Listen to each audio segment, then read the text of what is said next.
Hoy 8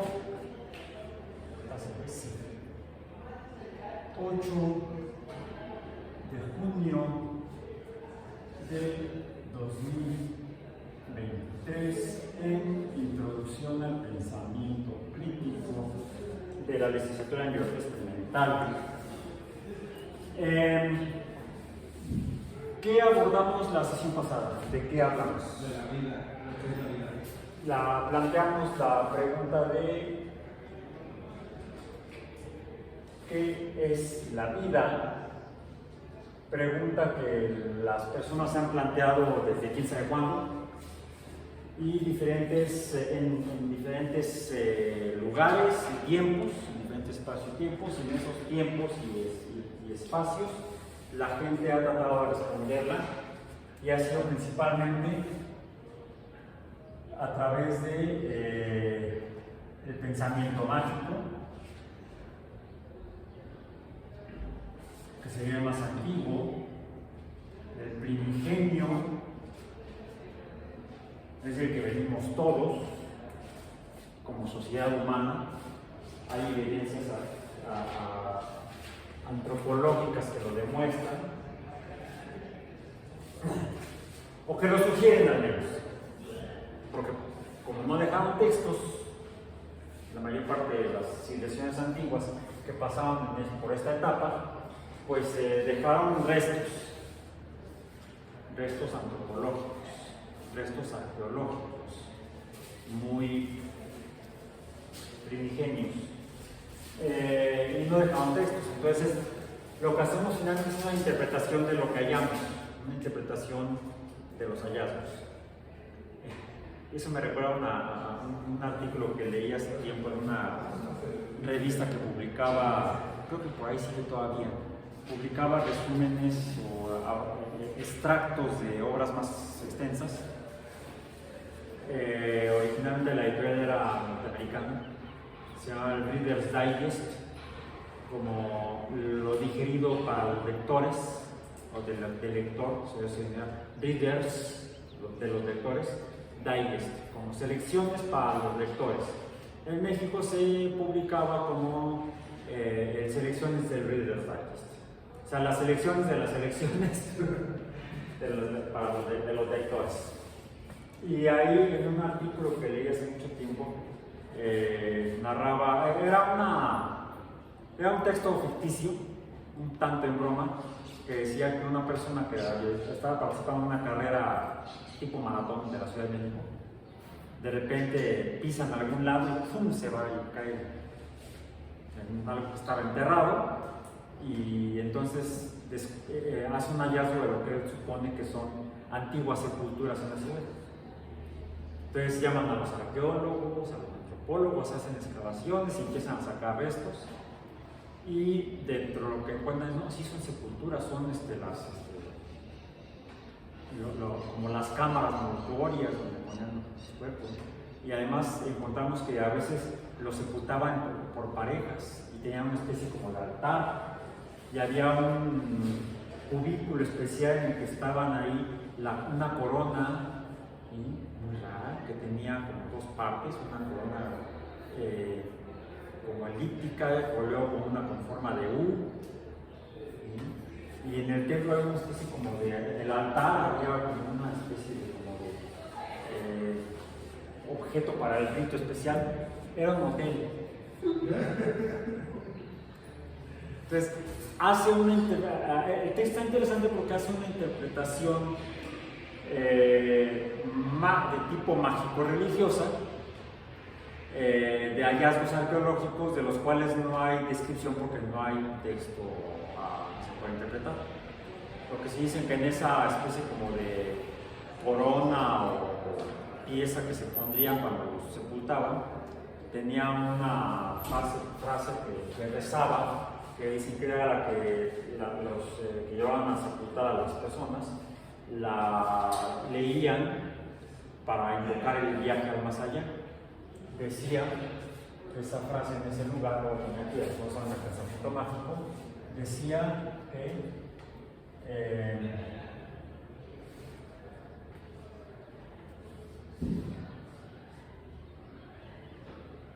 Sam itis ado par asu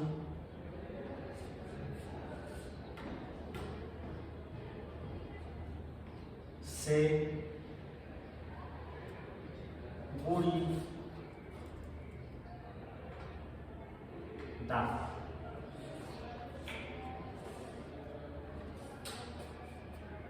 Y lo decían, y entonces ya podían las almas de los sepultados ir al más allá. ¿Qué es lo que dice ahí? En algunos moteles, en el retrete, en el asiento del retrete, tiene una cinta que atraviesa el asiento.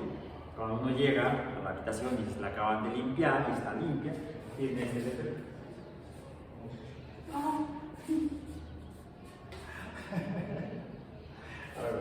Entonces, bueno, aún así interpretamos en hallazgos antiguos, donde se han encontrado sepulturas, de que algo que concibieron más de una sociedad humana antigua es que la vida, quizá no pueden interpretar que era la vida, no encontramos una respuesta para la vida, pero sí hacía una interpretación de que la vida sería algo que tendría varias etapas. Una previa al nacimiento, una desde el nacimiento hasta la muerte y otra después del nacimiento, después de la muerte. La vida antes del nacimiento, varias, ya no formas de pensamiento mágico, sino lo que sigue, cuál es históricamente que se habrá desarrollado, el pensamiento religioso.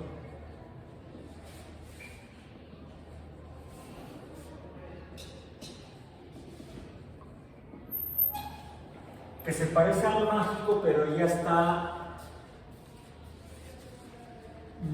diríamos, regularizado,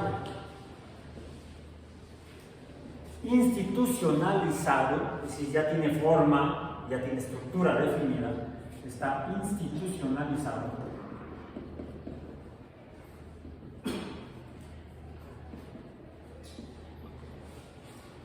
Y jerarquizado como parte de esta misma institucionalización.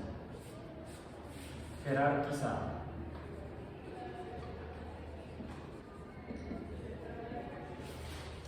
Diríamos que el pensamiento mágico es más libre, está menos jerarquizado, es más democrático.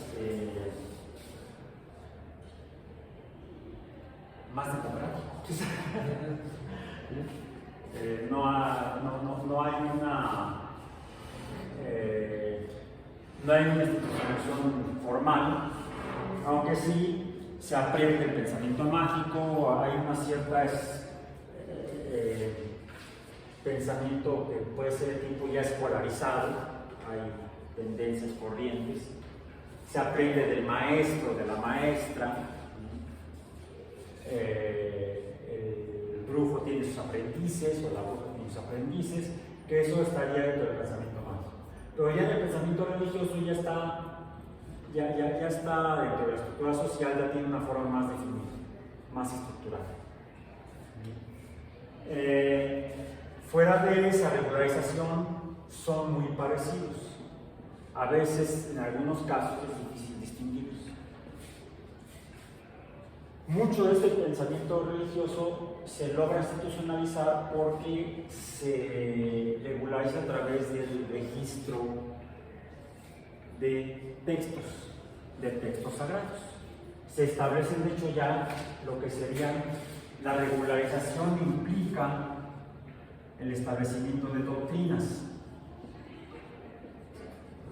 Y estas se institucionalizan, es decir, se hacen oficiales a través de los textos sagrados oficiales o reconocidos.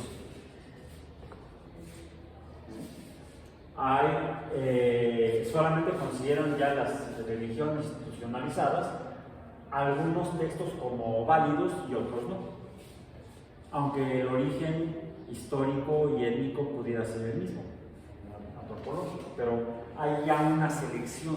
En el caso de la iglesia cristiana, la que surge después del advenimiento del Cristo, de la reunión del Cristo, ha tenido diferentes modificaciones en las cuales las instituciones, de hecho, se ha escindido en más de una institución y que se hacen a través de modificaciones a la doctrina y reinterpretaciones de los textos e incluso la incorporación de nuevos textos. De hecho, el cristianismo surge de una religión institucionalizada previa que es el judaísmo. Y del cristianismo, a través de este proceso evolutivo social, se da lugar a otra modificación de la doctrina con la incorporación de otros textos, de hecho uno en particular que pretende reemplazar a todos los previos, que es el caso del Islam, con el reconocimiento del libro sagrado, ya no de la Torá ni de la Biblia, sino del Corán. Entonces eso en cuanto a cómo van evolucionando ya el pensamiento religioso, incluso institucionalizado, ¿no? El hecho de que se institucionaliza no significa que sea inamovible, rígido y ya no sujeto a posibles cambios. Como las sociedades humanas cambian, sus instituciones también cambian. Así dentro de este mismo pensamiento mágico y religioso surge el tercer tipo de pensamiento de estos dos, que es el tema central de nuestro curso, que es el pensamiento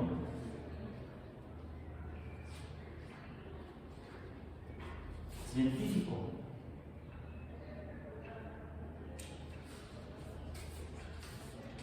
Que curiosamente a veces se interpreta como institucionalizado, sí y no. Sí y no. Porque aunque sigue líneas de regularización, institucionalización e incluso jerarquización,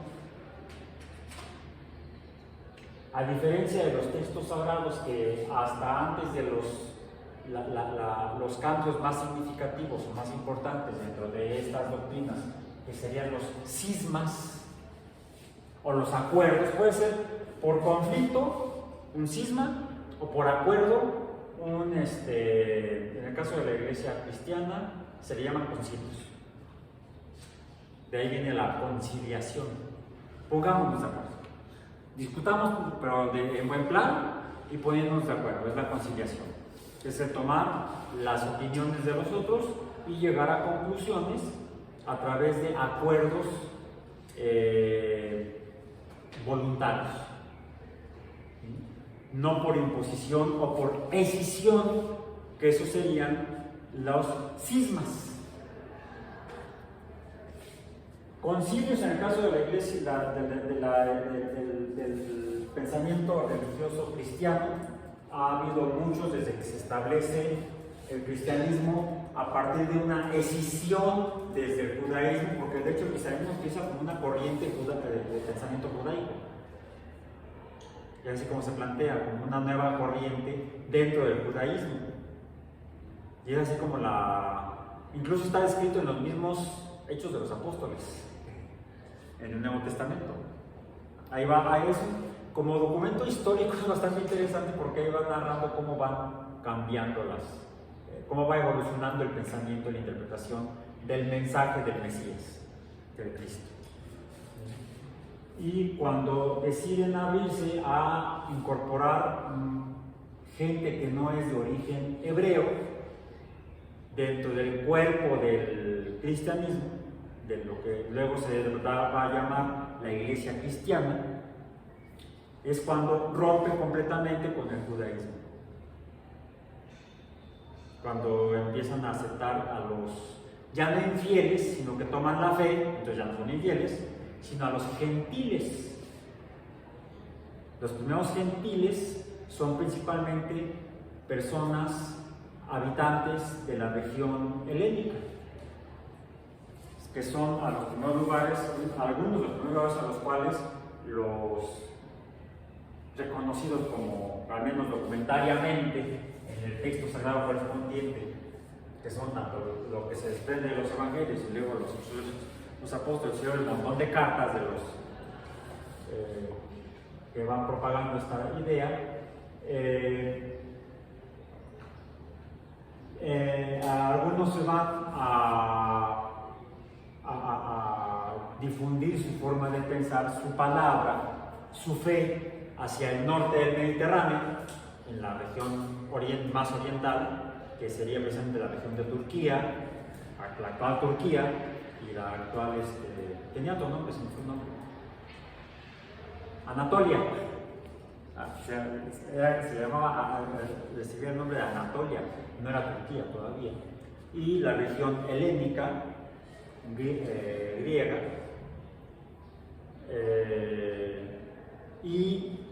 mientras que otros se van a propagar las ideas hacia la región sur del Mediterráneo, hacia África. Entonces el pensamiento cristiano, la doctrina, lo que se establece luego como la fe o doctrina cristiana, se propaga por el Mediterráneo hacia el norte, hacia Anatolia, Turquía y Grecia, y hacia el sur, hacia África, que es donde permanecen. De hecho, en África, las corrientes cristianas desprendidas de los primeros cristianos más antiguas y con menos cambios. No están en Europa, ni en el este de Europa. No están ni en la Europa mediterránea, que sería donde está ubicado actualmente el catolicismo, ni en el este de Europa, donde están los que se llaman cristianos más originales y más auténticos, pues se llaman ortodoxos. No, los más ortodoxos están en el norte, en el noreste de África, en regiones como Etiopía, Egipto, en el continente africano. Eso para ubicarnos histórica y geográficamente. Sin embargo, al interactuar estas corrientes judeocristianas, digamos ya, con la región helénica, donde todavía permanece, y el norte de África, donde todavía permanece parte del conocimiento filosófico y precientífico o protocientífico helénico, empieza a nutrir y a nutrirse del pensamiento judeocristiano. Y empiezan a entrar incluso en intercambio de ideas, en colaboración y en conflictos. Porque alrededor del siglo V, lo voy a poner incluso en romano, donde todavía es la era de los últimos tiempos del Imperio Romano, se están conviviendo la doctrina cristiana, voy a poner aquí particular el cristianismo, más que el judaísmo. El judaísmo se queda, en ese momento se queda en el este del Mediterráneo, no va más allá, no va hacia el occidente, sino posteriormente. Entonces aquí, dentro de las doctrinas me parece como la cristiana, convive con los orígenes del pensamiento científico, que es la filosofía,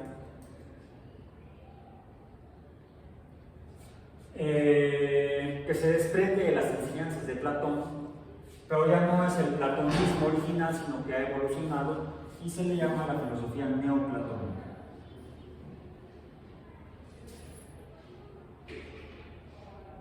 Y son las que interactúan, conviven, se retroalimentan, pero terminan entrando en conflicto en el siglo V de nuestra era. Principalmente en el norte de África, en lo que queda de lo que fue la cultura egipcia. Que ya no es la cultura egipcia como tal, está después de la conquista de Egipto por Alejandro Magno, porque algunas en otras regiones de por allá le decían la bestia, sí, porque no era así como que muy amable el cuate. Desde la conquista de Egipto por Alejandro se modifica la cultura egipcia, ya no es igual a la cultura egipcia previa de las dinastías previas. A la muerte de Alejandro, cuando se deshace su imperio, son los Ptolomeos los que asumen el control y el gobierno de lo que es la sociedad egipcia. Entonces, en el Egipto tolemaico es donde se desarrolla principalmente en África la filosofía neoplatónica y centrada en los trabajos que se llevan a cabo en la Biblioteca de Alejandría.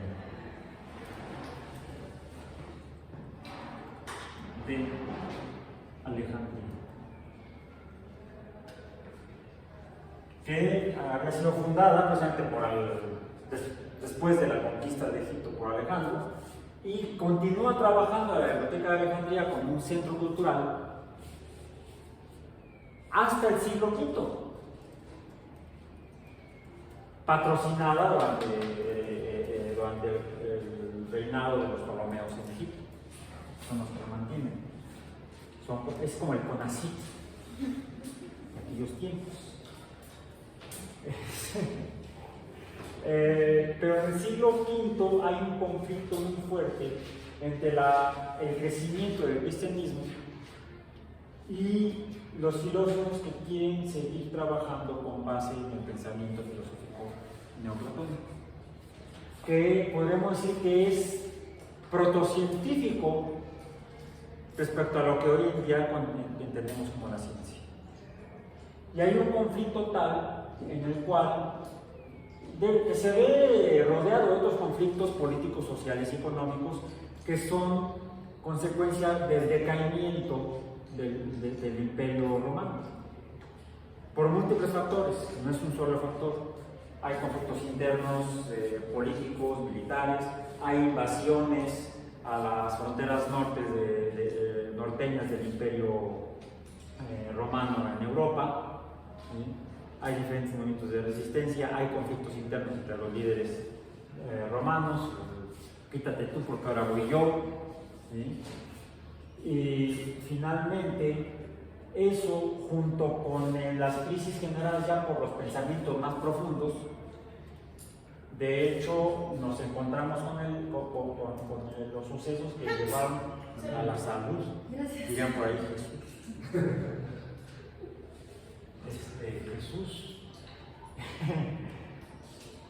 Porque ya el Imperio Romano ya no era el Imperio Romano construido con base en el pensamiento religioso politeísta, proveniente de la cultura helénica, por ejemplo. No, ya habían adoptado, ya había sido tal la penetración del cristianismo en el Imperio Romano que ya estaba creciendo la iglesia cristiana dentro del Imperio Romano y luchando por el poder.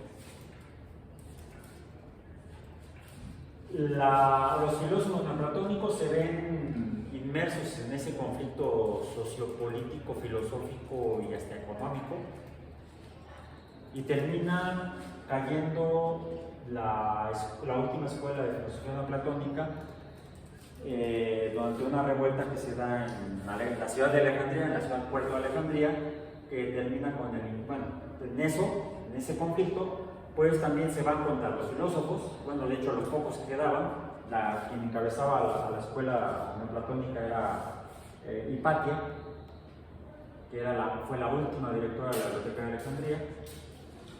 Hipatia es atacada por seguidores del obispo de Alejandría, Cirilo, y en ese río revuelto terminan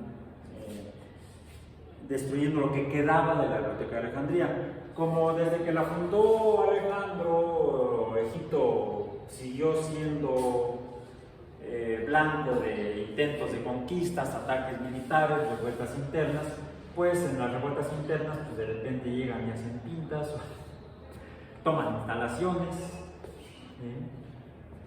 rompen cosas, incendian cosas, qué bueno que no siempre, pero cuando sucede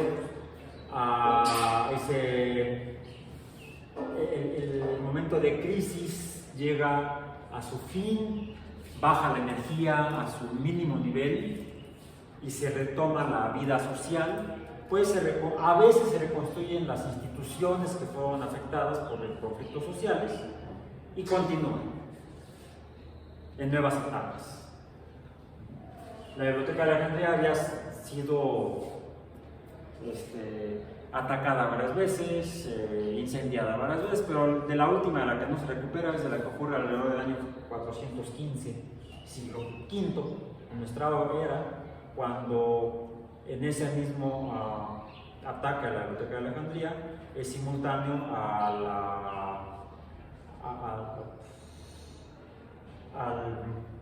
martirio de Hipatia.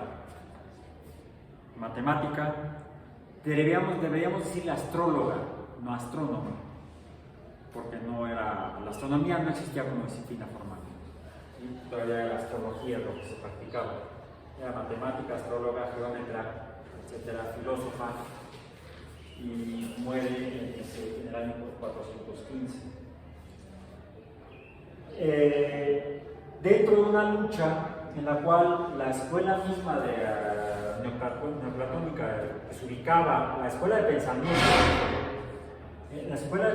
neoplatónico, que se profesaba, que se enseñaba, que se promovía en la Biblioteca de Alejandría, no era bien vista por lo mismo por los promotores del cristianismo, porque eran ideas diferentes, interpretaciones diferentes, como lo vimos en la sesión anterior, como diferentes formas de pensar pueden opinar distintos sobre el mismo fenómeno, como que es la vida, y pueden tratar de imponer su creencia, su interpretación, unas personas a otras, una sociedad a otra, un pueblo a otro, o dentro de una sociedad y un solo pueblo, el pueblo de Alejandría, pues una forma de pensar sobre otra.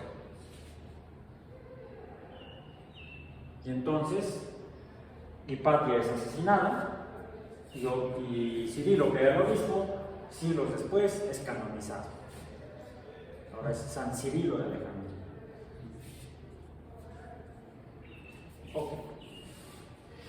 Entonces, aparentemente ha habido conflictos entre el pensamiento, llamemos de tipo científico, no quiero llamarle racional, sino el pensamiento científico y el pensamiento religioso. Podemos decir, bueno, hay diferentes formas de interpretar el origen del universo, el origen del mundo, el origen de la vida, el origen de las personas, el origen de la humanidad. Lo planteamos así, en una fase, en un momento, cuál era la buena. Y nosotros nos fuimos por la que presenta las mejores evidencias. Un detalle es que estas dos formas de pensamiento, el mágico y el religioso, no se basan en las evidencias. En el pensamiento mágico, curiosamente, a veces sí. A veces sí. De hecho, de ahí viene, por ejemplo, el uso de algunas sustancias naturales para algunos actos mágicos en las prácticas de actividades mágicas. En México hay muchas en diferentes regiones del país. Las más famosas y hasta turisteadas son las que se llevan a cabo en Oaxaca, en las que existe el turismo extranjero que viene buscando peyote, entre otras cosas. Sí. La ayahuasca. ¿La ayahuasca no está de aquí o sí? ¿Es más de Sudamérica? Es de Sudamérica, pero pues, en la era de la globalización ya está en todos lados. ¿Sí? Bueno, tenemos hasta ayurvedas en Cuernavaca. Siendo que la ayurveda es una forma de pensamiento que surgió en la India. ¿Qué hace en Cuernavaca? Muy buen negocio. Por cierto, ya no es tan buen negocio en la India. Después de lo ocurrido durante los años de la pandemia, COVID-19, hubo un cambio. Revisen. ¿Sí? Revisen qué sucedió con la ayurveda en la India durante la pandemia de COVID-19. Es decir, el pensamiento mágico también es afectado por los sucesos sociales y por los sucesos biológicos como puede ser una epidemia. Una epidemia es un suceso biológico con consecuencias sociales. Bueno, por ejemplo en Europa, en la Edad Media, una buena parte de la población desapareció, bueno, se murió, no desapareció, quedó bajo tierra, por epidemias. Los pueblos nativos de esta región del continente americano fueron conquistados por los virus y las bacterias. Nada más que los que gobernaron fueron los españoles, no los virus y las bacterias. ¿Bien? Entonces, lo que encontramos es que puede haber explicaciones mágicas del mundo, explicaciones religiosas del mundo, pueden no afectarse, no influirse, respetarse mutuamente, o pueden entrar en conflicto, como ha sucedido más de una vez en la historia de la humanidad, en más de un lugar. Diferentes pensamientos y formas de pensamiento religioso entran en conflicto social y hay consecuencias sociales, incluso en tiempos contemporáneos. Todavía no hace mucho me tocó vivir casi en carne propia, bueno, lo veía en las noticias, en la televisión, el conflicto aparentemente político entre parte de la población de Irlanda del Norte con otra parte de la población de Irlanda del Norte. Irlanda del Norte forma parte del Reino Unido de la Gran Bretaña y en Irlanda del Norte, pues forma parte del Reino Unido de la Gran Bretaña, pues hay tropas británicas ahí. Entonces las tropas británicas estaban ahí para controlar a parte de la población, de hecho una población minoritaria de Irlanda del Norte que profesa el catolicismo, mientras que la mayor parte de la población profesa el anglicismo, el anglicanismo, o sea, la iglesia oficial del Reino Unido. Y los cristianos católicos en Irlanda del Norte eran discriminados socialmente, económicamente, laboralmente, por los no protestantes anglicanos de Irlanda del Norte. A grado tal que hubo un movimiento armado en contra del gobierno británico, que estuvo durante mucho tiempo buscando la independencia de Irlanda del Norte, como la República de Irlanda es independiente del Imperio Británico. No sé si han escuchado una pieza de YouTube, del grupo irlandés, que se llama Domingo Sangriento, Bloody Sunday. Busquen. Lo que narra es precisamente algo así como una especie de 2 de octubre, pero que mientras el 2 de octubre en México de 1968 fue un acto consecuencia de una rebelión sociopolítica, el Domingo Sangriento en Irlanda fue consecuencia de un conflicto sociopolítico religioso. Si las religiones pueden provocar conflictos entre religiones y también, como lo mencioné, puede haber conflictos entre de grupos de pensamiento religioso y grupos de pensamiento no religioso, como sucedió en Alejandría en el 415.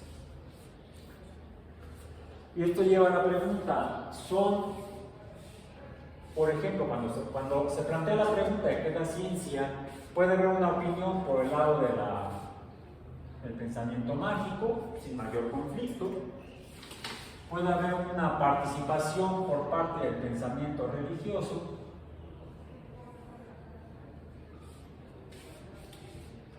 Y puede haber una aportación por parte del pensamiento científico.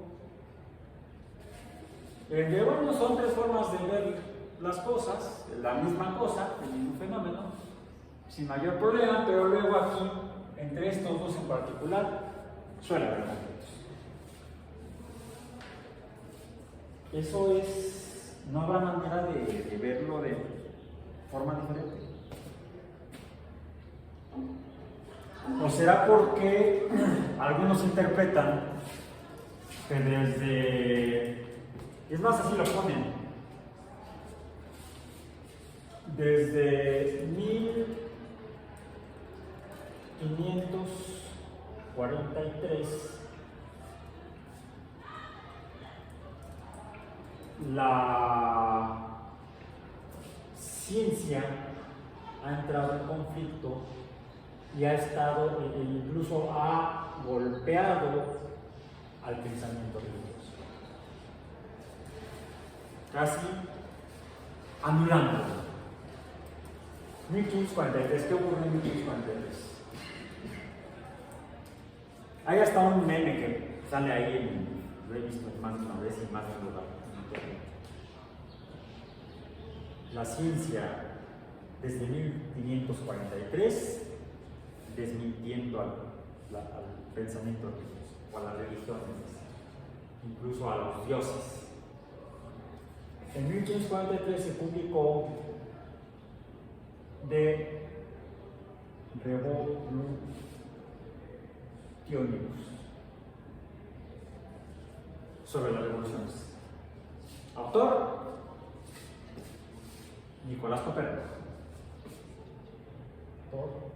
Nicolás Copérnico.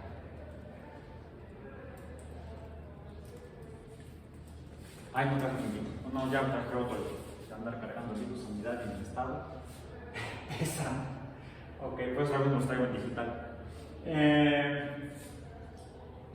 Incluso algunos dicen, creo que hasta lo había mencionado, Copérnico comenzó a... ¿Qué publicó en De Revolutionibus Copérnico? El sistema heliocéntrico. La Tierra gira alrededor del Sol, no el Sol alrededor de la Tierra. La humanidad no es el centro del universo. La humanidad sobre la Tierra no es el centro del universo. La Tierra es simplemente un planeta más que está girando alrededor del Sol. Aunque la interpretación en ese momento de Copérnico es que el centro del mundo o universo, que se interpretaban como sinónimos, sería el Sol, ahora sabemos que tampoco es el Sol. El Sol es una estrella que gira alrededor del centro de la galaxia, de la Vía Láctea, que además no es la única galaxia. Desde 1930 sabemos que hay muchas más galaxias. De hecho, se generaliza el nombre como cuando uno pide un pañuelo desechable. ¿Cómo lo piden? Sí. Hay más de una marca, ¿no? Y todo el mundo pide eso. Y no es el único lugar donde hacemos este tipo de cosas. Me dice un amigo argentino que, por ejemplo, cuando van a pedir una hoja de afeitar, una rasuradora de esas desechables, ¿cómo la piden en la tienda? No, pide una Gillette, aunque sea de otra marca, aunque sea Vic, piden Gillette. Dicen, ¿no? Una Gillette, pero tengo, y te dicen otras marcas, sí. A pesar de que... Sí. En México casi no. En México necesito un rastrillo, necesito una navaja de afeitar. No las llamamos por el nombre de una marca. No así a los pañuelos desechables. ¿Han escuchado a alguien que pida, oye, ¿tendrás un pañuelo desechable? No, yo no uso eso. Lo que tienes ahí, son Kleenex. No, pues ni siquiera son Kleenex, son Scotties. Es otra marca. Ok. Bueno, regresando a Copérnico. Esto resulta que en 1539,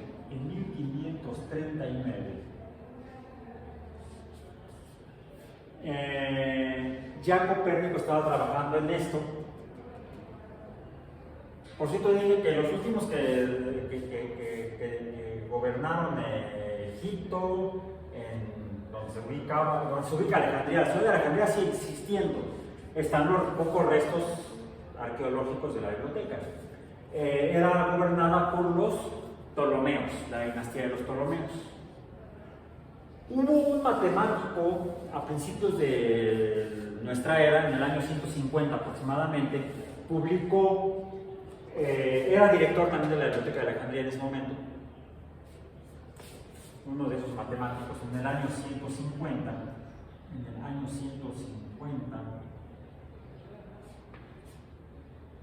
se llamaba Claudio,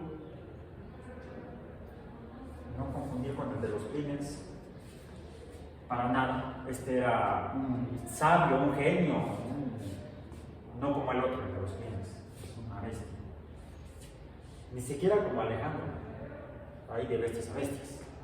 Claudio, Ptolomeo, Claudio del tiempo de los Ptolomeos, todo el mundo habla de él como Ptolomeo, pero en realidad hay que llamarlo Claudio. Publicó una obra que se tituló Síntesis Matemática.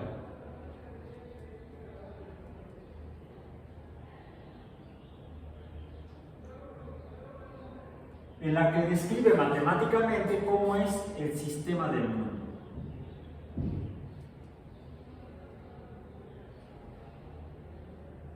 ¿Y cómo es el sistema del mundo?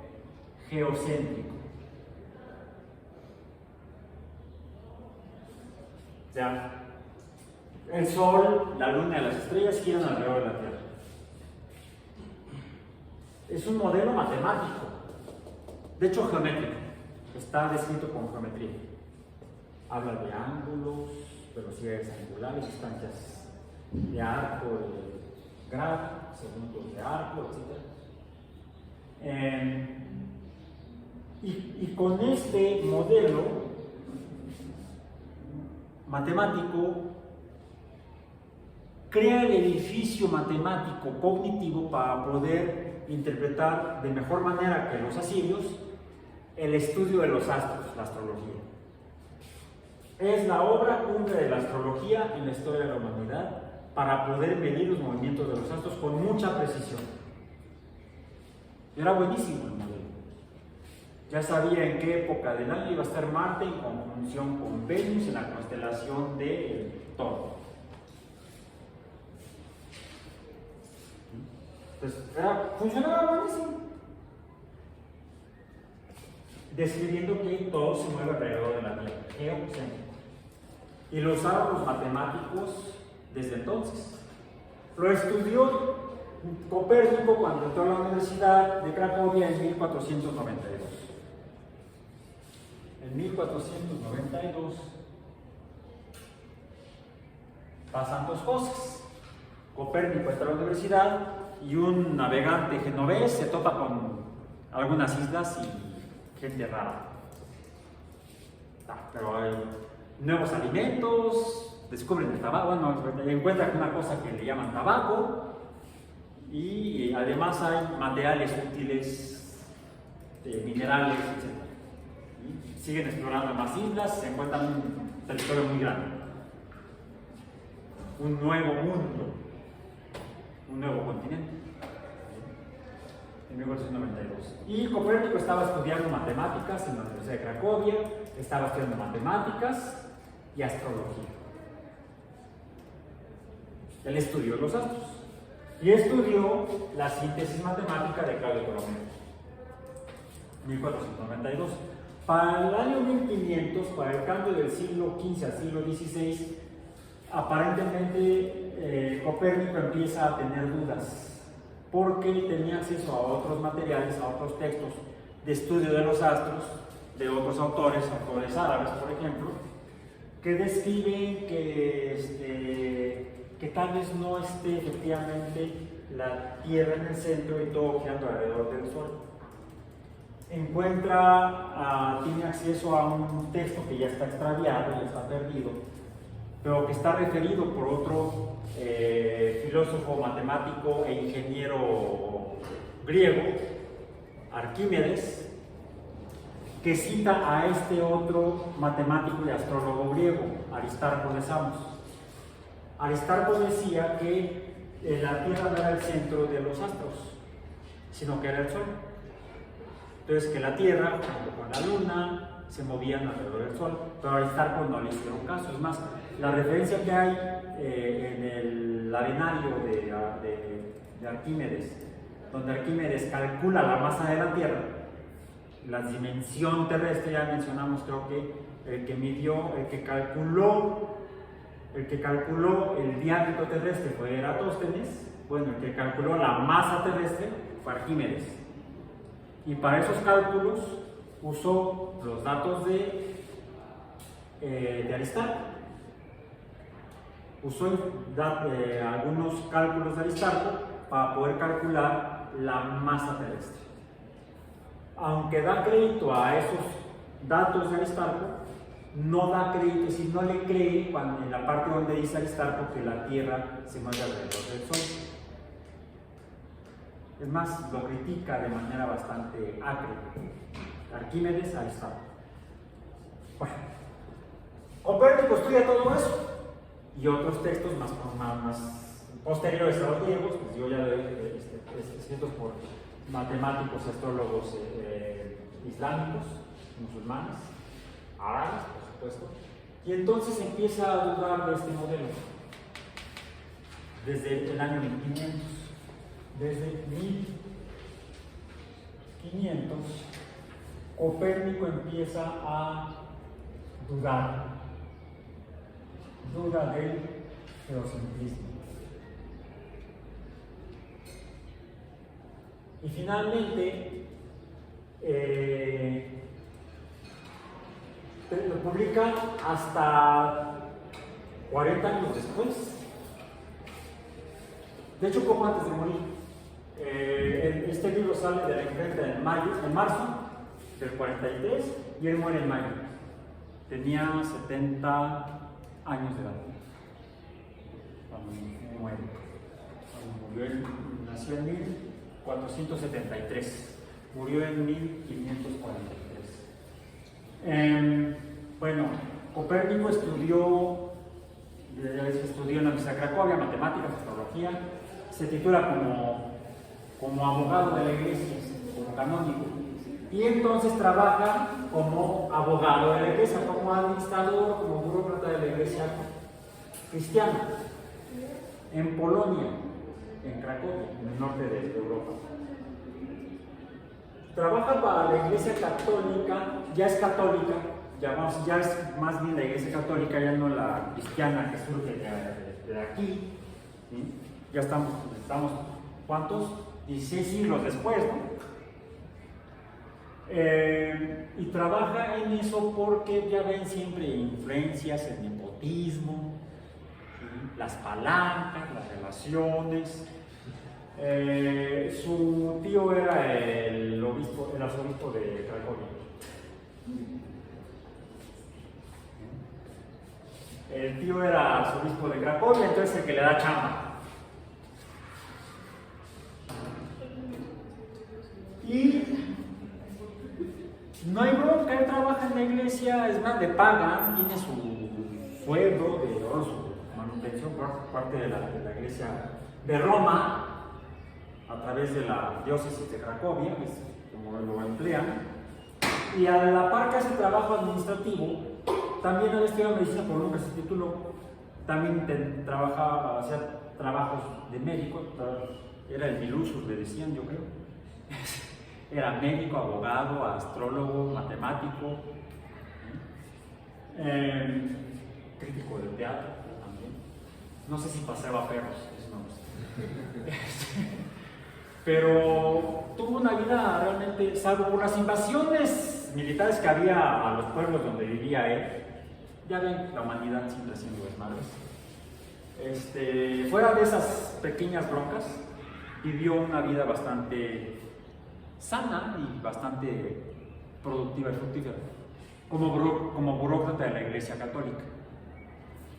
Y ya digo católica porque precisamente en este periodo es cuando se da el cisma de la Iglesia de Inglaterra, cuando Enrique VIII se bloquea con el Papa porque no lo deja divorciarse, porque su esposa no tenía hijos, cuando parece que el problema era él. Pero bueno, pues mientras, le hace así al Papa, lo desconoce, entonces él se erige en representante de Dios en la tierra. Actualmente es Charles III.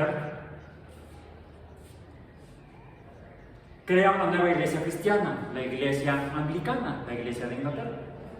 Entonces se va, les digo, las religiones van evolucionando socialmente, hasta por conflicto, hasta por asuntos personales. Fue capricho de un rey inglés el crear una nueva iglesia cristiana, la anglicana. Por estos años, en este intervalo, otro cristiano en el centro de Europa, tiene bronca también con el cuate era filósofo, inicialmente era filósofo. Tiene por ahí, se le aparece la Virgen, no, casi le cae un rayo, casi lo mata un rayo, y por haber sobrevivido al rayo dice, ay, gracias Dios, me salvaste, te prometo dedicar mi vida a ti. Y entonces se mete de monje y se ordena. Se llamaba Martin Luther. En español, Martín Lutero. Que en la orden a la que se incorpora es una orden en la que son muy modestos, como supuestamente dicta la doctrina cristiana, y ya ven lo que pasó en Roma, ¿no? Riquezas y más riquezas y más riquezas, y además estaban, como en este tiempo se da el Renacimiento, dicen queremos hacer más templos más grandotes, la Basílica de San Pedro, y la Plaza de San Pedro, y todo de San Pedro, las estampitas de San Pedro. Pues necesitan lana. Y como el diezmo no alcanza, entonces empiezan a vender favores. Con una corta te damos la garantía de que te vas a ir al cielo. Lutero se revela ante eso y hace lo mismo que hizo Enrique VIII.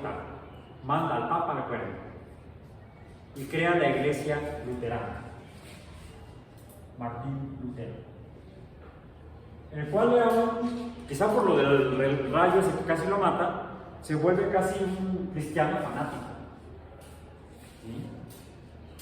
Y al enterarse que un burócrata de la iglesia estaba trabajando en un modelo distinto al que coincide con lo que dice la Biblia, el sol se mueve alrededor de la tierra, que son diferencias, ¿sí? Además, no vienen en el Génesis, que leímos un pedacito la otra vez, no, ahí no viene eso. Pero hay un episodio en el Antiguo Testamento donde, ¿quién fue? Están tratando de tomar una ciudad, se les viene ya la noche y no pueden, y entonces dice esa parte del Antiguo Testamento, y entonces mandó al sol detenerse para que se pudiera seguir teniendo la luz y finalmente tomar la ciudad. Entonces, Lutero apela a ese pasaje de la Biblia para decir que Copérnico estaba inventando cuentos, que son mentiras y que es un hereje. Cosa que jamás le pasó con la Iglesia Católica, la Iglesia de Roma. La Iglesia de Roma, no, al contrario, hubo 3 papas que le pidieron, oye, ¿cómo vas en tu trabajo? Se interesaban por saber lo que estaba haciendo Copérnico de la modificación del modelo geocéntrico al modelo heliocéntrico.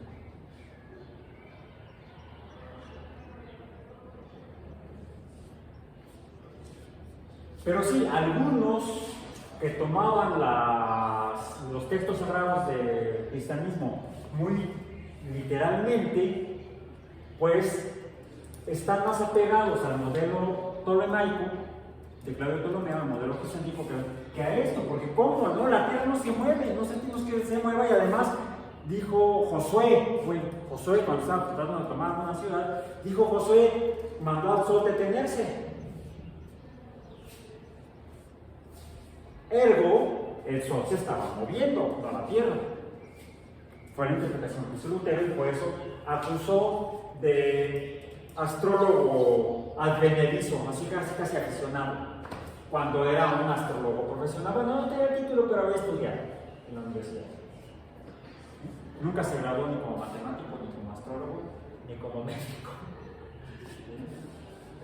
Ni Lucius Copérnico, pero sí obtuvo su título finalmente de canónigo de la Iglesia cristiana.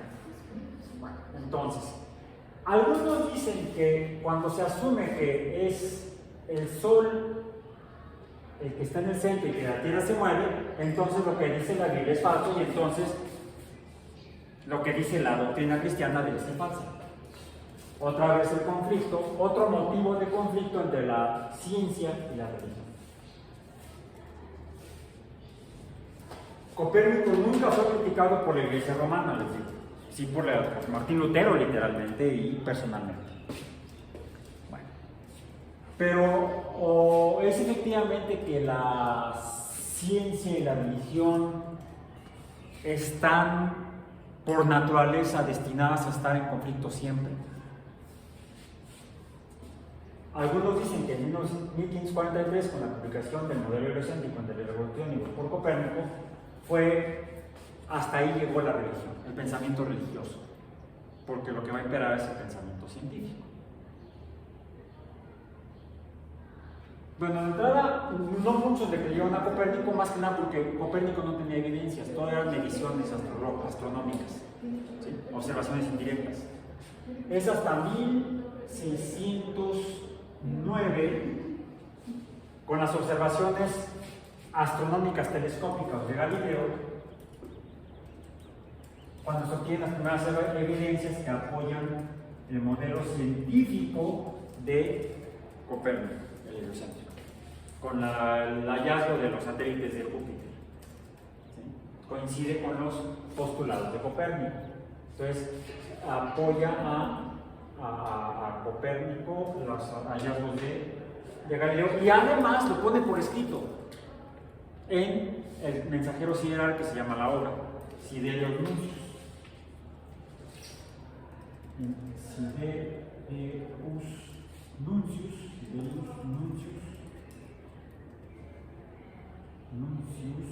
O el mensajero sideral dice que la hipótesis copernicana puede ser cierta.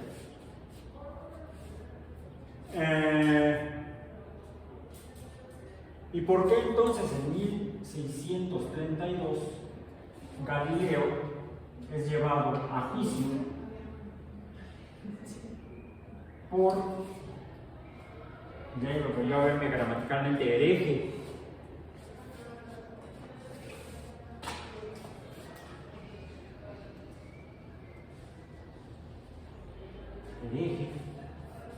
Juicio por hereje, por afirmar que la Tierra se mueve. Bueno, a ver, pero eso había sido en la iglesia luterana cuando Galileo era católico.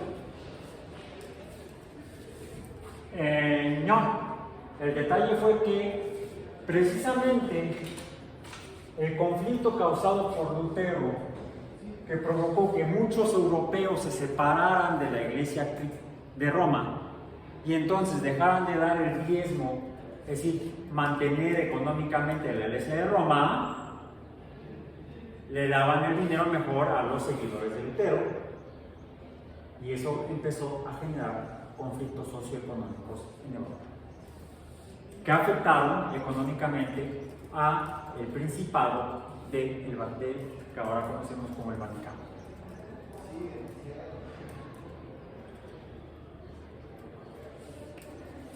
Y eso fue lo que provocó que, por ejemplo, ya en 1600, procurando evitar más escisiones de los cristianos, de los católicos, de los fieles a Roma, que ya no hubiera más separaciones, la iglesia romana empezó a perseguir a todo aquel que hablaba contra la doctrina de Roma, la doctrina cristiana romana. Fue por eso que en 1600, al que sí se escabechan, fue a Giordano Bruno.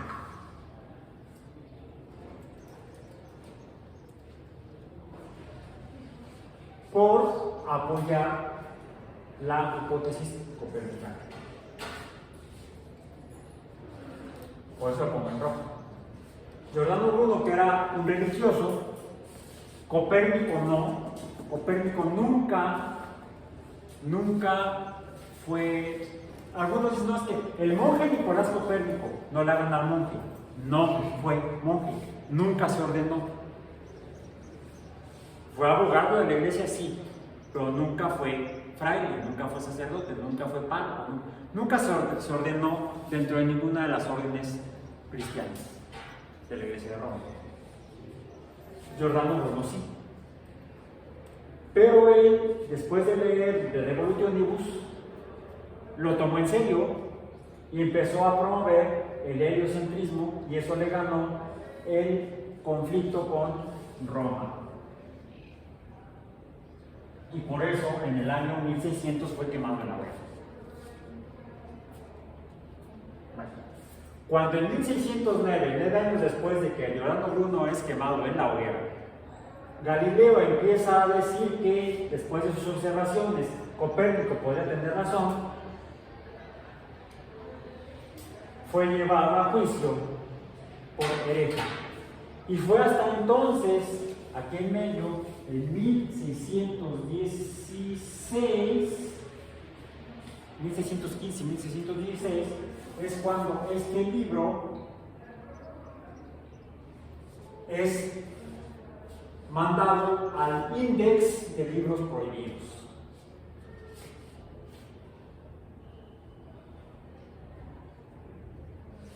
Algunos, hasta científicos o historiadores de la ciencia, sobre todo de la astronomía, dicen que Copérnico tardó 40 años en publicar De Revolutionibus porque tenía miedo de que lo llevaran a la hoguera. No, eso fue casi 60 años antes. Y aunque ya estaba el conflicto con Lutero, el único que lo atacó fue Lutero, no Roma.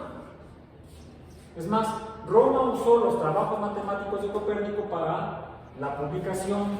Finalmente ya Copérnico ya estaba muerto, pero parte de los trabajos de Copérnico sirvió para que en 1583 entrara en vigor el nuevo calendario, o el calendario gregoriano.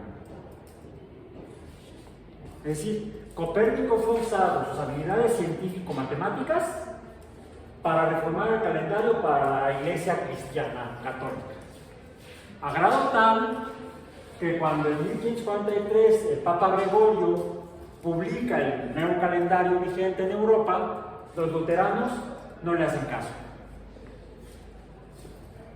En varios territorios europeos donde lo que profesaba ya eran los príncipes o reyes, ya se habían separado de la fidelidad a Roma y habían adoptado el cristianismo luterano, tampoco aceptaron el calendario gregoriano. Por supuesto, los ingleses que antes se habían separado tampoco aceptaban el calendario gregoriano, sino hasta el siglo XVIII, poco antes de la Revolución Americana.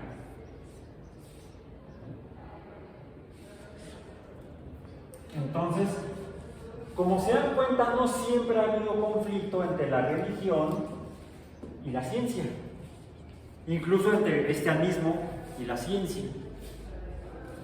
El conflicto surge cuando los intereses económicos, en el caso de la iglesia cristiana y sobre todo la romana, en el caso de la iglesia luterana desde antes, porque como quieren tomar los textos sagrados casi literalmente, pues entran en conflicto con las evidencias físicas o materiales que presenta la ciencia. Por ejemplo, cuando simplemente se plantea como hipótesis que la Tierra se mueve, pues los luteranos dicen no, porque la Biblia tiene razón. Ahí hay conflicto. Pero no hay conflicto con la iglesia romana. Con la iglesia romana surge el conflicto por motivos económicos, porque lo que temen la iglesia de Roma es perder más gente. Y es por eso que al que se mueva le tiran. Galileo se movió, le tiraron. Como Galileo apoyaba el libro de Copérnico, que estaba ya más muerto que nada, Copérnico digo, no el libro, ¿sí? 70 años después de publicado las revoluciones, es cuando se les ocurre prohibirlo. ¿Ya para qué? Pues no tenía sentido. Es más, ya había ejemplares de Revolutionibus regados por el mundo. Había ejemplares en Sudamérica, había ejemplares en la Nueva España. De hecho, en la Nueva España está el ejemplar que permanece, el ejemplar de la primera edición de Revolutionibus más antiguo, está Biblioteca de la Universidad de Guadalajara, en Guadalajara, en Tlaquepaque. Ahí está. Me invitaron hace poco a verlo y no pude ir. Estaba yo en Guadalajara, pero no pude ir a la biblioteca a ver el ejemplar. Bien. Y llegó aquí antes de ser corregido. Porque mandaron que no lo prohibieron completamente. Lo prohibieron para revisarlo y arreglarlo, lo que no debe decir, para censurarlo. Bien. No todos los ejemplares existentes en el momento, y mientras estuvo vigente esta prohibición, no todos los ejemplares fueron corregidos.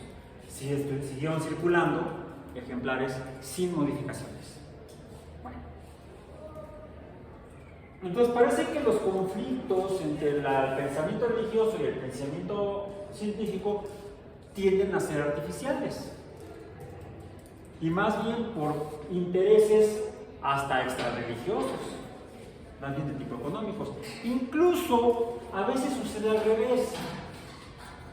En 1687 finalmente, yo soy Isaac Asimov, no, Isaac Newton continúa con la parte del desarrollo de la física planteada por Galileo, no en Sidereus Nuncius, sino en los diálogos sobre todo nuevas ciencias, que es donde plantea la fundación de la cinemática, la primera disciplina formal de la física como ciencia moderna, no la física aristotélica. Newton, en 1687, publica los principios matemáticos de la filosofía natural, donde termina de sustentar lo que postuló originalmente Galileo en los diálogos sobre dos nuevas ciencias.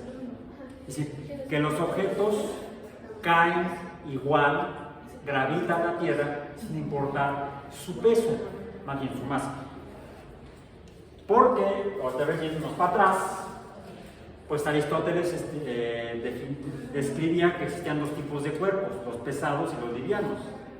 Y los pesados caían a tierra más rápido que los livianos. Ahora sabemos que no.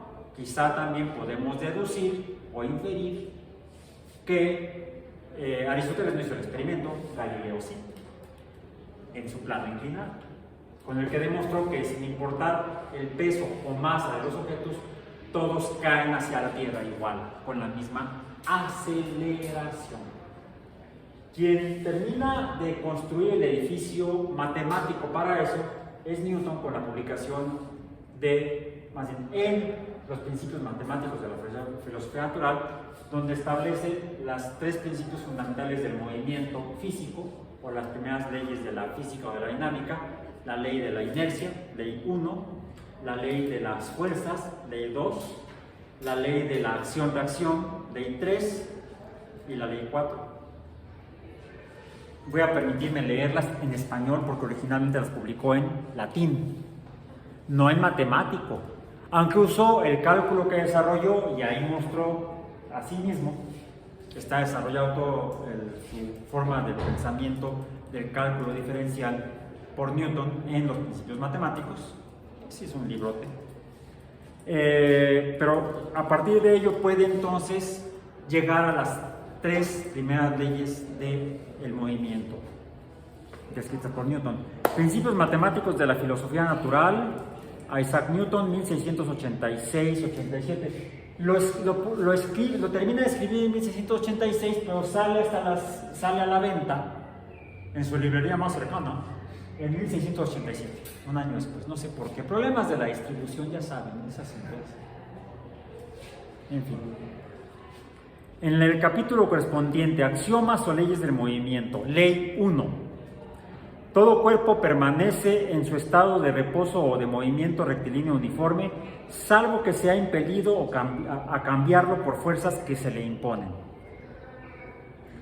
Los proyectiles permanecen en su movimiento en tanto no sean retardados por la resistencia del aire o impelidos abajo por la fuerza de la gravedad. Un trompo, cuyas partes constituyentes no siguen el movimiento rectilíneo, no cesa su rotación salvo por su retardo debido al aire. Los cuerpos más grandes de los planetas y cometas, hallando menos resistencia en espacios más libres, conservan sus movimientos progresivos y circulares por mucho más tiempo. Ley 2. El cambio de movimiento es siempre proporcional a la fuerza motriz impresa y lo hace en la dirección de la línea recta en que se imprime esa fuerza. Si una fuerza genera un movimiento, una fuerza del doble generará el doble del movimiento. Una fuerza del triple, el triple de movimiento, sea que sea esa fuerza se imprima de una vez o gradual y sucesivamente.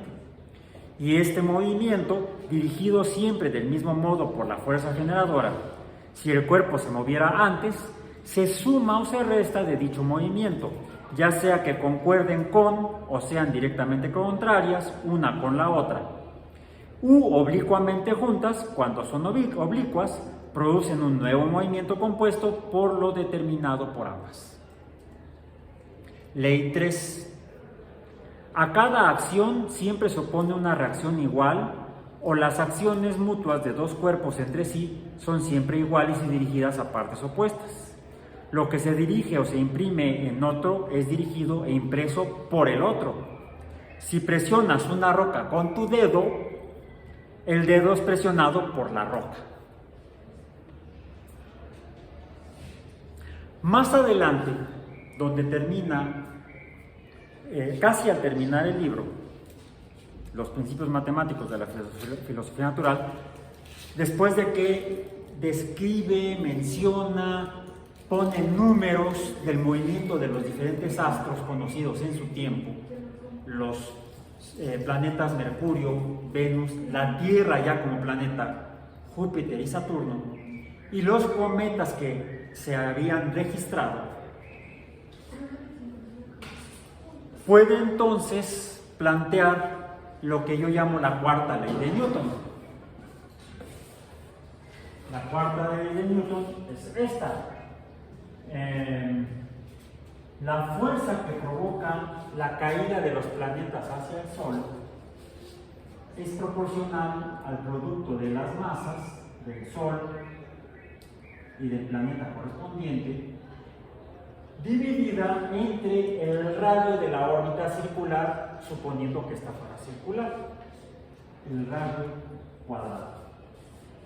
Es así como está, en resumen, no escrita de esta manera, pero es lo que dice, la forma en la que lo escribe Newton, la ley de gravitación universal, que explica el movimiento de los astros con base en toda la física que escribió a partir de las 3 leyes de movimiento. Y termina diciendo: los 6 planetas primarios giran alrededor del Sol en círculos concéntricos y con movimientos dirigidos hacia la misma parte y casi en el mismo plano. 10 lunas giran alrededor de la Tierra, Júpiter y Saturno, o sea, hay que leerlo así porque si no 10 giran alrededor de la Tierra, no, nada más una. 10 lunas giran alrededor de la Tierra, Júpiter y Saturno, en círculos concéntricos a ellos con la misma dirección de movimiento y casi en los planos de las órbitas de estos planetas. Pero no es concebible que simples causas mecánicas puedan dar origen a tantos movimientos regulares, ya que los cometas abarcan todas las partes de los cielos en órbitas muy excéntricas. Por ese tipo de movimiento pasan fácilmente a través de las órbitas de los planetas y con gran rapidez. Y sus afelios, donde se mueven más lentamente y donde se detienen más, retroceden a las mayores distancias entre sí, y así sufren la menor perturbación entre sus atracciones mutuas. Este bello sistema del Sol, planetas y cometas solo puede proceder de la obra y dominio de un ser inteligente y poderoso. Y si las estrellas fijas son los centros de otros sistemas iguales, estos formados por el mismo sabio deben estar sujetos a su dominio, especialmente porque la luz de las estrellas fijas es de la misma naturaleza que la luz del Sol, y la luz de cada sistema pasa por todos ellos. Y si los sistemas de todas las estrellas fijas debieran, por su gravedad, caer mutuamente entre ellas, Él habría colocado esos sistemas a distancias inmensas entre sí. ¿Y quién es Él? ¿En qué lugar se enamoró de ti? Ah, no, esa era la canción.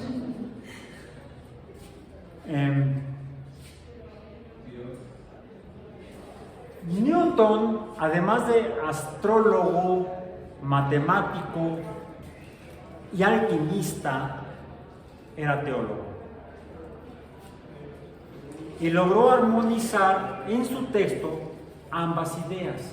Algunos llaman al Dios o a los dioses como los dioses de lo remanente, de las ideas que todavía no se pueden explicar. ¿Por qué Newton apeló a Dios para explicar su ley de gravitación universal? Porque dice, bueno, es que esto me explica perfectamente cómo se mueve un planeta alrededor del Sol. Pero también resulta que no es un planeta, son 5 planetas que además están atrayendo entre sí con otras fuerzas y otros cometas. O sea, puedo calcular la fuerza entre el Sol y la Tierra, entre la Tierra y la Luna, entre el Sol y Marte, entre el Sol y Venus. Pero entre el Sol, la Tierra, Venus, Marte, su cálculo no da para explicar qué es la fuerza de gravedad. Finalmente, como lo leímos en la sesión pasada, pues en 1915 Albert Einstein explicó en un artículo publicado ese año, mediante la teoría general de la relatividad, o de la relatividad general, qué es la fuerza de gravedad. Le podría haber explicado a Newton, pero Newton estaba más seco que nada. Ok. Es la única manera en la que podrían más o menos armonizar el pensamiento mágico y religioso, o las religiones, las organizaciones religiosas y las agrupaciones de científicos, ojo, más materialistas. Porque así como Newton era un ferviente y devoto anglicano y Copérnico un devoto católico, pues a la fecha tenemos colegas, tanto no creyentes como sí profesantes de diferentes pensamientos religiosos. Y eso tendría algún efecto en la religión y en la ciencia. Me voy a permitir leer, ya para terminar, un fragmento del capítulo 13 de Billions and Billions, es el título original y correcto de este libro, llamado en español Miles de Millones, libro póstumo de Carl Sagan, donde él, después de un ejercicio de años tratando de armonizar su formación familiar judía y por lo tanto su familia profesaba el judaísmo,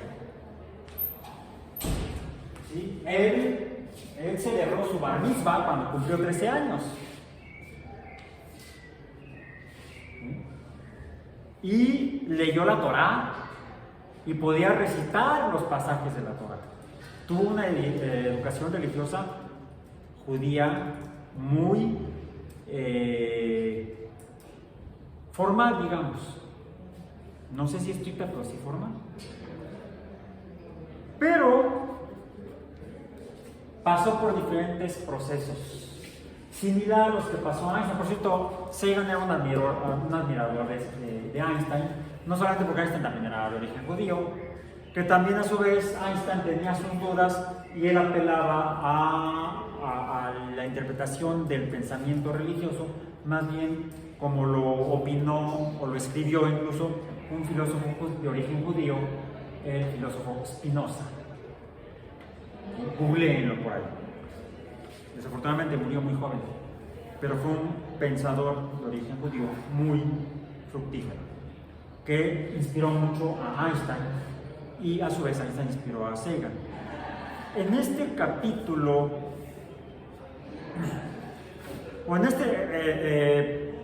va a desarrollar, en este libro Sagan analiza diferentes conflictos que vive la humanidad a finales del siglo pasado, sobre todo en las últimas 2 décadas del siglo XX. Dentro de ellos, por ejemplo, el cambio climático. Ese es uno. Otros, hay un capítulo donde trata sobre el agujero en la capa de ozono, por ejemplo. Y en este capítulo 13, titulado Religión y Ciencia, una alianza, dice: claro está que tanto la ciencia como la religión son estructuras complejas y de múltiples capas que abarcan muchas opiniones diferentes e incluso contradictorias. Fueron científicos los que descubrieron y denunciaron las crisis medioambientales, y ha habido científicos que a un precio muy alto para sí mismos se negaron a trabajar en invenciones que pudieran perjudicar a sus semejantes. Por otra parte, fue la religión la primera en expresar el imperativo de reverenciar a los seres vivos. Cierto que no hay en la tradición judeocristiano-musulmana nada que se aproxime al aprecio por la naturaleza de la tradición hindú-budista jainista o de los indios norteamericanos. Tanto la religión como la ciencia occidentales insistieron en afirmar que la naturaleza no es la historia, sino el escenario, y que constituye un sacrilegio considerar sagrada la naturaleza. Existe, sin embargo, un claro contrapunto religioso. El mundo natural es una creación de Dios, cuyo propósito no es la glorificación del hombre y que en consecuencia merece respeto y atención por sí mismo y no simplemente porque le resulte útil. En tiempos recientes ha surgido además la patética metáfora de la administración, la idea de que los seres humanos son los celadores de la tierra, que esta es su misión y que deben rendir cuentas ante el propietario ahora y en un futuro indefinido. Durante 4.000 millones de años la vida en la Tierra se las arregló bastante bien sin celadores. Trilobites y dinosaurios que permanecieron aquí durante más de 100 millones de años tal vez encontrarían graciosa la idea de que una especie que solo lleva aquí una milésima parte de ese tiempo decida autoerigirse en guardiana de la vida en la Tierra. Esa especie se encuentra en peligro. Se necesitan celadores humanos para proteger a la Tierra de los hombres. Los métodos y el carácter de la ciencia y de la religión son profundamente diferentes. Con frecuencia la religión nos exige creer sin dudar, incluso o sobre todo en ausencia de una prueba concluyente. Esta es la significación crucial de la fe. La ciencia, en cambio, nos exige que no aceptemos nada como artículo de fe, que desconfiemos de nuestra inclinación al autoengaño, que rechacemos las pruebas anecdóticas. La ciencia considera el escepticismo como virtud fundamental. La religión suele verlo como una barrera a la iluminación. Así, durante siglos ha existido un conflicto entre los dos campos. Los descubrimientos de la ciencia planteaban retos a los dogmas religiosos y la religión trataba de suprimir hallazgos inquietantes o hacer caso omiso de ellos. Pero los tiempos han cambiado. Muchas religiones aceptan ahora de buen grado la idea de una Tierra que gira alrededor del Sol y que cuenta con 4.500 millones de años de edad, de la evolución y otros descubrimientos de la ciencia moderna. El Papa Juan Pablo II ha dicho, recordemos cuando fue escrito este libro, antes de que Sagan muriera, por supuesto, espero. Bueno, el último capítulo lo escribió su viuda, y que fue la que lo compiló y lo editó al final. Por eso dije que fue un libro póstumo. Cuando esto lo escribió Sagan, ambos estaban vivos, me refiero al Papa Juan Pablo II y a Carl Sagan. El Papa Juan Pablo II ha dicho, comillas, la ciencia puede purificar la religión del error y la superstición. La religión puede purificar la ciencia de la idolatría y los falsos absolutos. Cada una es capaz de conducir a la otra a un mundo más amplio, un mundo donde ambas puedan florecer. Es preciso alentar y alimentar los ministerios integradores. Cierro comillas. Sí, Juan Pablo II era sui generis. Tomemos la frase que dijo, no nuestra opinión sobre él. Continúo para terminar esta parte. En nada resulta esto tan evidente como la actual crisis medioambiental. Sea de quien fuere la responsabilidad principal, no hay manera de superarla sin comprender los peligros y sus mecanismos y sin una dedicación profunda al bienestar a largo plazo de nuestra especie y de nuestro planeta. Es decir, sin la intervención crucial de la ciencia y de la religión. Termino leyendo 2 párrafos nada más. He tenido la suerte de participar en una extraordinaria sucesión de reuniones entre dirigentes de las diversas religiones del planeta, científicos y legisladores de muchas naciones para tratar de abordar la cada vez más seria crisis medioambiental global. Representantes de casi 100 naciones acudieron a Oxford en abril de 1988 y a Moscú en enero de 1990 para asistir a las conferencias del Foro Global de Líderes Espirituales y Parlamentarios. De pie, bajo una enorme fotografía de la Tierra vista desde el espacio, contemplé una abigarrada y variopinta representación de la maravillosa variedad de nuestra especie. Me voy a saltar un fragmento porque aquí hay otra persona que también hay que interpretar de manera cuidadosa. Pero menciona a religiosos cristianos, cardenales, obispos, arzobispos, anglicanos, rabinos, muftis, que son musulmanes, religiones del África, no cristianas ni musulmanas, el sumo sacerdote del bosque sagrado de Togo, el Dalai Lama, también últimamente se quemó, clérigos jainistas, sikhs, swamis, monjes budistas, sacerdotes sintoístas, protestantes evangélicos, un Buda viviente de China, muchos, en fin. Los dirigentes de la UNICEF, del Fondo de la Población y de la UNESCO, el ministro soviético del Medio Ambiente, todavía existía la Unión Soviética, y parlamentarios de docenas de naciones, incluyendo senadores, miembros de la Cámara de Representantes y un futuro vicepresidente de Estados Unidos. Estas reuniones fueron fundamentalmente organizadas por una sola persona, Akio Matsumura, exfuncionario de las Naciones Unidas. ¿A qué se reunieron? A hacer un llamado a que la comunidad de gobernantes prestaran oídos, los líderes religiosos, llamando a los gobernantes del mundo a que prestaran oídos a la comunidad científica experta en materia de cambio climático. 1990.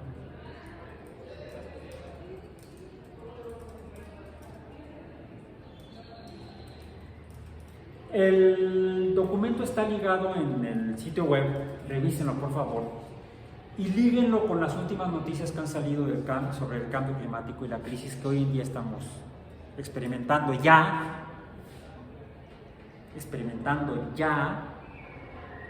El norte de los Estados Unidos ahorita está teniendo calidades de aire irrespirables por los incendios de los bosques en Canadá, debido a las altas temperaturas fuera de los registros previos que se han estado llevando a cabo en este verano en Norteamérica, producto de que ya la concentración de dióxido de carbono atmosférico está arriba de 430 partes por millón. En aquellos años estaba en 360 partes por millón. Casi ha aumentado un 80 partes por millón la concentración de dióxido de carbono, porque no se ha hecho prácticamente nada para reemplazar seriamente a los combustibles fósiles como fuentes para los procesos de energía en los países. En México podríamos criticar al gobierno actual porque ha estado haciendo y rescatando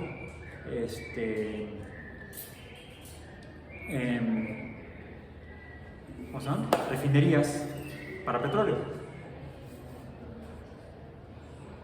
Y podemos decir, entonces, ¿por qué no está sustituyendo al petróleo por energías menos impactantes con menos o sin impacto en el cambio climático? Bueno, eso sería una crítica muy obtusa, muy corta, muy miope más que yo, porque tendríamos que preguntarnos qué hicieron los gobiernos mexicanos desde 1990 hasta 2018.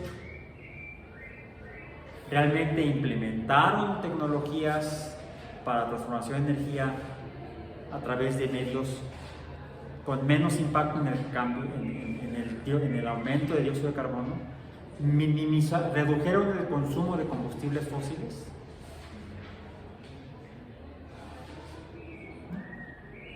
Las medidas que tomaron fueron de intereses económicos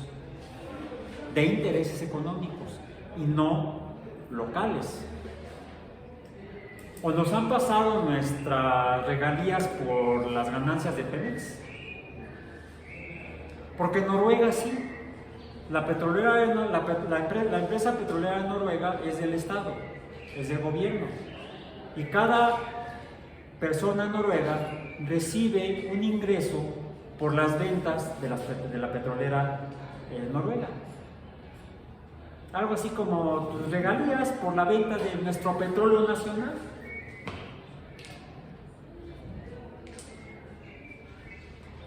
Entonces, si vemos más allá y usamos el pensamiento científico,